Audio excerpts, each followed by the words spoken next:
क्या आपने कभी सोचा है कि जानबूझकर किए गए अपराध और अनजाने में हुई गलती में कितना फर्क है? आइए जाने भारतीय दंड संहिता की धारा 10 के उन रहस्यों को जो न केवल आपके अधिकारों की सुरक्षा करती है बल्कि न्याय की नई परिभाषा भी प्रस्तुत करती है। हेलो एवरीवन, वेलकम टू ज्ञान अभियान। भारतीय दंड संहिता आईपीसी की धारा 10 के बारे में आज हम बात करेंगे। आईपीसी एक ऐसा व्यापक कानून है जो अपराधों और उनके दंडों को निर्धारित करता है। खासकर धारा 10 हमें यह समझाती है कि किसी भी अपराध के लिए व्यक्ति का अपने मन से, स्वेच्छा से किया हुआ कृत्य ही आधार है। यानी किसी भी अपराध के लिए अनिवार्य है कि उसे जानबूझकर किया गया हो। धारा 10 का मूल भाव भारतीय दंड संहिता की धारा 10 इस बात पर जोर देती है कि स्वेच्छा की अहमियत। कोई भी अपराध तभी संभव है जब कृत्य जानबूझकर किया गया हो। अगर कोई व्यक्ति अनजाने में या मजबूरी में कोई ऐसा कार्य करता है जो कि अपराध की परिभाषा में आता हो तो उसे अपराधी नहीं माना जाता। मनोवैज्ञानिक तत्व अपराध सिद्ध करने के लिए सिर्फ बाहरी कर्म ही नहीं बल्कि व्यक्ति की आंतरिक मंशा भी देखी जाती है। यदि उस व्यक्ति में अपराध करने की मंशा नहीं थी तो उसे दंडित नहीं किया जा सकता। स्वेच्छा का महत्व और कानूनी परिभाषा। धारा 10 में स्वेच्छा का मतलब है वह कृत्य जो व्यक्ति अपने इरादे से बिना किसी बाहरी दबाव या मजबूरी के करता है। यदि किसी घटना में व्यक्ति पर जोर या धोखाधड़ी का असर हो और उसका निर्णय प्रभावित हो तो वह कर्म स्वेच्छा के अंतर्गत नहीं आता। इस परिप्रेक्ष्य में न्यायालय ने बार बार यह सिद्ध किया है कि किसी भी अपराध की सजा तभी हो सकती है जब अपराधी के पास अपराध करने का स्पष्ट इरादा हो। धारा 10 के तहत मनोवैज्ञानिक तत्व। इस धारा में अपराध के दो मुख्य तत्व हैं। बाहरी तत्व यानी कि वह शारीरिक कृत्य जो अपराध के रूप में संज्ञात हो। आंतरिक तत्व यानी कि अपराध करने का मनोवैज्ञानिक इरादा। धारा 10 के अनुसार यदि केवल बाहरी तत्व मौजूद हो लेकिन आंतरिक तत्व की कमी हो, जैसे कि अनजाने में या गलती से हुआ कृत्य, तो उसे अपराध नहीं माना जाएगा। व्यवहारिक उदाहरण। सोचिए कि एक व्यक्ति गली से किसी की निजी वस्तु को नुकसान पहुंचा देता है। यहाँ बाहरी क्रिया वस्तु का नुकसान और आंतरिक इरादा यदि व्यक्ति ने जानबूझकर ऐसा नहीं किया बल्कि दुर्घटना से हुआ है तो इसे धारा 10 के तहत अपराध नहीं ठहराया जा सकता। इसी प्रकार अगर किसी पर जबरन दबाव डाला जाता है या वह धमकी में आकर कोई कृत्य करता है तो उस स्थिति में न्यायालय स्वेच्छा की कमी को ध्यान में रखते हुए आरोपी को अपराधी नहीं मानता। न्यायिक व्याख्याएं और केस स्टडीज।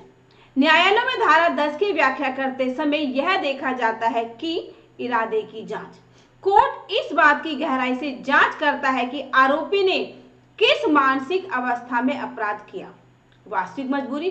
कई मामलों में यह सिद्ध हुआ है कि यदि व्यक्ति किसी बाहरी दबाव या जोर के कारण अपराधी कृत्य करता है तो उसे अपराधी नहीं ठहराया जाता।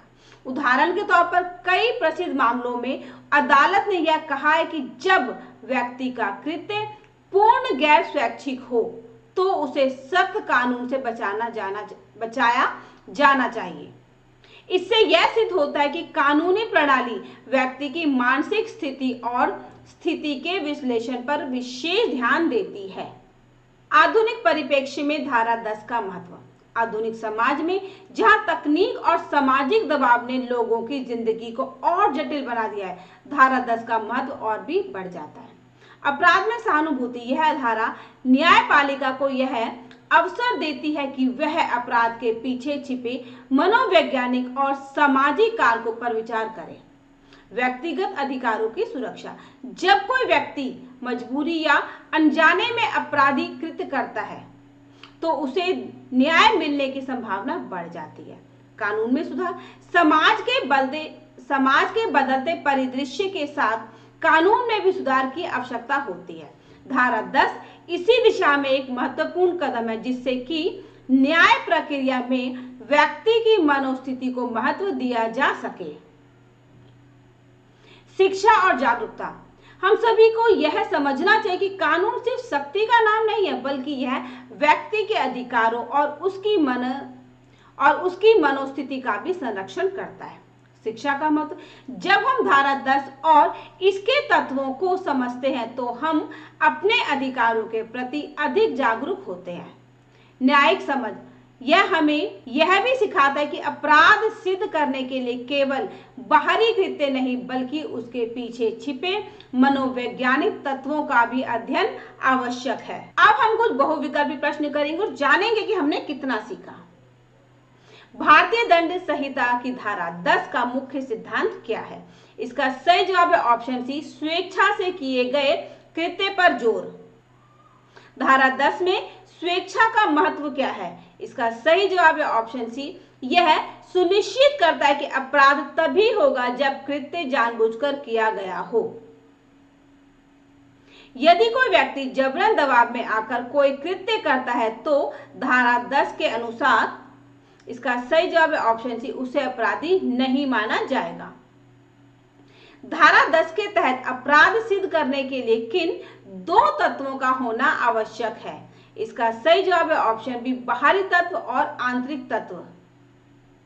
यदि कोई व्यक्ति दुर्घटनावश कोई कार्य कर देता है तो धारा 10 के अनुसार उसका कृत्य, इसका सही जवाब है ऑप्शन बी, अनजाने में किया गया समझा जाएगा। धारा 10 में स्वेच्छा शब्द का तात्पर्य है, इसका सही जवाब है ऑप्शन सी, बिना किसी बाहरी दबाव के अपने इरादे से किया गया कार्य। न्यायालय द्वारा धारा 10 के अंतर्गत किस बात की जांच की जाती है? इसका सही जवाब है ऑप्शन बी, आरोपी की मानसिक स्थिति और इरादे की। निम्नलिखित में से कौन सा कृत्य धारा 10 के तहत अपराध मानने के लिए पर्याप्त नहीं है? इसका सही जवाब है ऑप्शन बी, जबरन दबाव में किया गया कृत्य। आधुनिक समाज में धारा 10 का महत्व किस प्रकार से बढ़ जाता है? इसका सही जवाब है ऑप्शन सी, यह न्यायिक सहानुभूति और व्यक्तिगत अधिकारों की सुरक्षा सुनिश्चित करता है। भारतीय दंड संहिता की धारा 10 हमें एक महत्वपूर्ण संदेश देती है कि कोई भी कृत्य तभी अपराध माना जाएगा जब वह स्वेच्छा से और जानबूझकर किया गया हो। इस सिद्धांत के माध्यम से कानून यह सुनिश्चित करता है कि अनजाने में या मजबूरी में किए गए कार्यों को अपराध के दायरे में नहीं लाया जाए। यह न केवल न्यायिक प्रक्रिया में स्पष्ट लाता है, बल्कि समाज में विश्वास भी स्थापित करता है कि हर व्यक्ति को उसके कृत्य के लिए उचित रूप से आंका जाएगा। तो अगर यह वीडियो या जानकारी आपको अच्छी लगी तो इसे लाइक करें, शेयर करें और चैनल को सब्सक्राइब करना ना भूलें। अगर आप कुछ बताना चाहते हैं, कुछ पूछना चाहते हैं तो हमें कमेंट बॉक्स में लिखें। बेल आइकन दबाएं ताकि हमारी अगली वीडियो की जानकारी आपको मिल सके। ये हमारा QR कोड है, इसको स्कैन करके आप अपने ज्ञान अभियान चैनल को सपोर्ट कर सकते हैं। तो मिलते हैं एक नई वीडियो में नई जानकारी के साथ, तब तक के लिए गुड बाय।